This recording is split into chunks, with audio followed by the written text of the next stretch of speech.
Have you always wanted to go to Tokyo, Japan, but think a trip is way out of your budget? A lot of people think saving for a trip to Tokyo is impossible, especially in today's economy. You don't have to be rich to travel to Japan. If you're ready to travel to Tokyo ASAP, watch this video so you can learn how to make it happen with smart savings and earning strategies. I traveled back to Japan in 2017 and it was an absolutely amazing experience. The truth is, if you currently don't have the funds to travel to Japan, you have to do something different. So the first thing you need to do is to determine your budget. Your flights and your hotels are probably going to cost the most. If you're traveling alone, you can consider staying in a hostel, which are typically cheaper than staying in a hotel. If you're traveling in a group, you can all find a low-cost hotel and split the funds. When I went to Japan, I stayed at the Ryogoku View. It's really important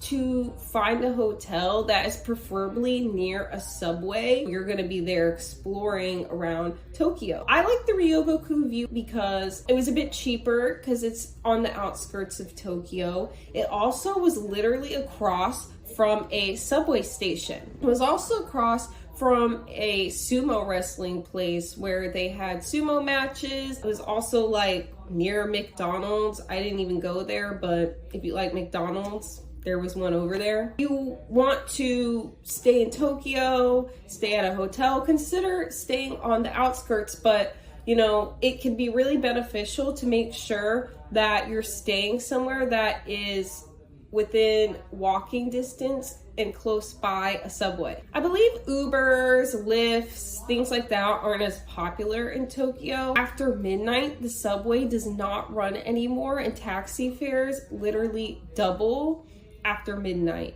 You need to have a budget for food, which is very important, and then a budget for any attractions or stuff you want. Research suggests that the memories created through experiences tend to be more valuable than physical items. So basically, if you have a certain budget, it could be more beneficial for you to spend your money on experiences like visiting museums, attractions, theme parks, things like that, versus just buying like t-shirts and magnets, plushies, things of that nature. Also, just being in Japan is like a really amazing experience. There's temples, there's all types of things you can do that are free if you don't want to have a big budget to like go to theme parks and things of that nature. This next one is huge and very important. Do not skip this step. You also need to go through your bank statements and determine how much you're spending a month and what you're spending it on. Determine what are bills, necessities, and unnecessary spending. I'm going to show you how to go through your bank statements and figure out what you're spending money on, how much you're spending each month. Then we're going to talk about what to do about it. I printed out this bank statement and covered up some personal information. The way I do this, I found, is the most efficient. You can color code all your transactions for different categories like bills, essential items, and takeout. This is how I do it, and your bank statement might look a little different, but I just go through and mark out every withdrawal so I can visibly see the withdrawals. Then I go through and say, what's a bill? I use a dot and the color blue. I had a car part I needed and some other bills.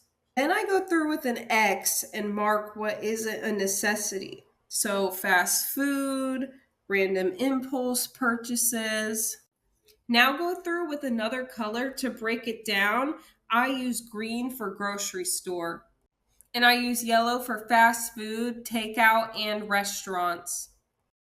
After you've categorized everything from your bills / necessities and then not necessities, you're going to total each of those up. So you total up your bills and then you total up the not necessities. Then after you've done that, you can also total up your grocery versus fast food, takeout, restaurants to see how much you're spending on food you need versus, fast food. Another thing you can do is set up a separate bank account within your current bank account. And this will be just for your Japan trip savings. It's usually free to do this. You might just have to put a small amount of money in the account. So like for my bank, I just had to put like $5 in the account, but I have my checking account, my savings account, and then I have a separate account for certain expenses. Another thing you can do is if you work at a regular job and you have checks direct deposited into your account, you can set up automated savings. For example, if you get a paycheck every 2 weeks, let's just say, and it's like $800 to $1,000, you could go through your bank, and you may have to contact your bank to figure out how to do this if you don't exactly know how to do it, but you can usually easily set this up on your app. You could automate it where every 2 weeks or every week it takes out 50, 100, 200, however much you're comfortable having taken out, and it will automatically put it in the account. But here's the thing with that. So I actually did the math, and on average, a flight to Japan can cost anywhere between $900 on the very low end to $1,700 on the very high end. And that is for a flight from where I'm currently located. Let's just say the flight for the time you want to go to Japan is $1,200. By saving $50 every 2 weeks, it would take approximately 48 weeks to save up $1,200 alone. So that's 11 and a half months just for a plane ticket, which is a really long time if you break it down like that. But stay tuned, because I'm going to give you several tips to not only save more money, but to make more money as well. This next tip is going to be to cook at home more. I know the cost of food is rising, but trust me, you can easily spend so much more extra money by getting takeout and eating out than cooking and eating leftovers at home. Make a grocery list, set up a meal plan so you can avoid impulse buying while you're at the grocery store. Meal planning, buying items in bulk can really help save you a lot of money. And going over our bank statements, I kind of talked about this a little bit. When you go through your bank statements, which is really important, guys, please do not skip that step. You're gonna see where all your money is going to. I know for us, a lot of our money goes towards food because it's just really convenient for us to just go out and get takeout real quick so we can come back home and do stuff. Now, this is the part I'm going to teach you how to save money, but that is only one part of it. You not only need to save money, but you want to get more money than you currently have. So here are some ideas how to save money. Reduce your utility bill by taking short showers, turning off light, closing your blinds so your house, apartment is staying insulated if you have AC or heating on. Your utility bill, electric bill, you can cut back a few bucks there. The next way you can save is to cancel any unneeded subscriptions. If you have Netflix, if you have Hulu, if you have Crunchyroll, if you have Disney Plus, maybe you have a gym membership, maybe you have a bunch of different things you're subscribed to, food box, makeup subscription boxes, you know, really anything you don't need. Like, if it is a priority for you to go to Japan, you really have to prioritize what's more important for you. If you have multiple subscriptions, maybe just cancel them down to one subscription. Maybe you're subscribed to Amazon. If you do some of your shopping on Amazon, okay, I understand. But again, maybe it's just an unneeded cost that you don't. Maybe you can stop at the store on your way home from work, or if you live near a grocery store or a store, do your shopping back in the store instead of paying for these subscriptions online. If there is anything that's like really important and you feel like you need it, I'm just giving you guys tips of ways that you can reduce your spending. The next way to save is to use public transportation or carpool when possible. Where I live at, there's not really a lot of public transportation here. I do have a car. I do live relatively close to a grocery store. I could literally walk there if I had to. If you can take public transportation to work, if you can ride with a coworker, a friend, anybody, that's always possible as well. Another way to save is to buy in bulk or buy when things are on sale. I buy some of my items when they're buy one, get one free. There's certain things that are kind of ridiculously expensive, like mayonnaise. I don't know why it's so expensive, but I don't even eat a lot of mayonnaise, but you know, something like that you can buy when it's buy one, get one free, or wait to buy things when they are on sale so you can save money. Before I get into how to actually make more money, this is the last way that you can save.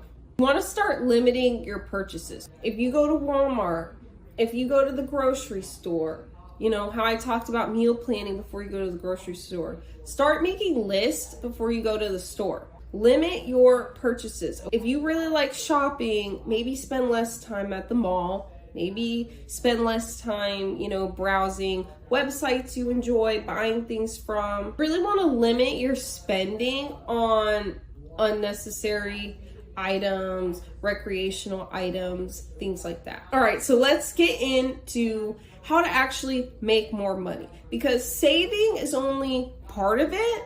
If you really want to speed up your trip to Japan and to travel, you probably want to start making more money than you're currently making. So the first way is, if you have a car, if you have a bike, if you live somewhere that's kind of populated, somewhere that has restaurants and things like that, consider signing up for DoorDash or Uber. You could do Uber, Lyft, ride shares. You could do DoorDash, Uber Eats, Grubhub. I used to do that some years ago when I needed extra money. Depending on how much you work, you can make like $50 to $100 in a shift. And the bigger city you live in, obviously there's more options and more deliveries. Another way to earn more money is to get an extra job and only use that money for savings for the trip. If you currently work a full-time job and you feel like you're not making enough money, I know this is easier said than done, and the point of this video is to give you ideas how to budget for your trip. But realistically, you really want to try to find a higher paying job if you feel like your job, you're currently not making enough money. But also, if you have extra time and extra resources, you could get an extra like part-time job, really like work a lot, work overtime, like spend less time, you know, doing recreational things, and use that money to go towards your trip. The next way to get more money is to sell unused items on eBay, Facebook Marketplace, Depop, Mercari, Curtsy, wherever. Have a yard sale. I think there was like a statistic, or they figured out women on average have like $1,000 worth of stuff just sitting in their closet. And I know me, I have like a bunch of clothing, shoes, things I've just accumulated over the years. Like I still have like some clothes from high school and things that don't fit. You can sell those, you know, $10 here, $20 here, and, you know, really just try to get some extra money. You can give them to thrift stores that will give you some money back. This next way is gonna sound kind of crazy, but it can work. You can literally get more money by just asking for money. You can ask family members, you can ask friends, you can set up a GoFundMe, set up a fundraiser. You can literally just ask for the money if you haven't done that yet. I know it sounds crazy, but you'd be surprised. Back when I went to Japan, I had like random family friends that were like friends of my family, like give me a couple $100 to help fund my trip. That's always a possibility as well if you haven't tried it yet. The next way is you can babysit or pet sit for friends, family, for some extra money. If you're off one day or you're already free, you can babysit and you can pet sit for people to earn some extra money. Another thing you can do is you can offer to clean houses, mow someone's grass. You can even see if anyone needs their car washed, clean. Part of making money is you are doing more to get more money. So like I said in the beginning of the video, if you currently don't have the funds to make this trip possible, then you're gonna have to do something different than what you're currently doing.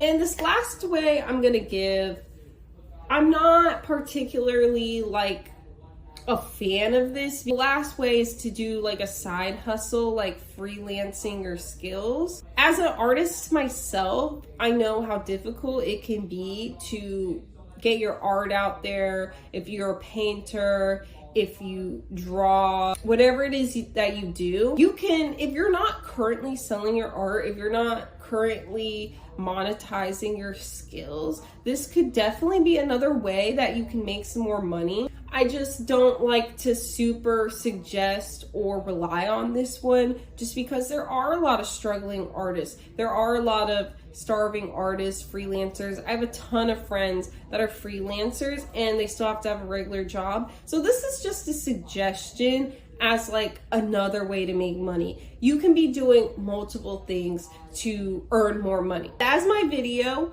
for tips to help you save and get more money so you can plan and travel to Japan. If you guys want me to go over any other topics, then leave a comment below. Also consider subscribing and please go watch some of my other videos. I talk about Japanese cooking, I talk about anime, I do reviews, merch hauls, different things like that. And if you have any other video suggestions, please leave them in the comments. So thank you so much for watching. Mata ne!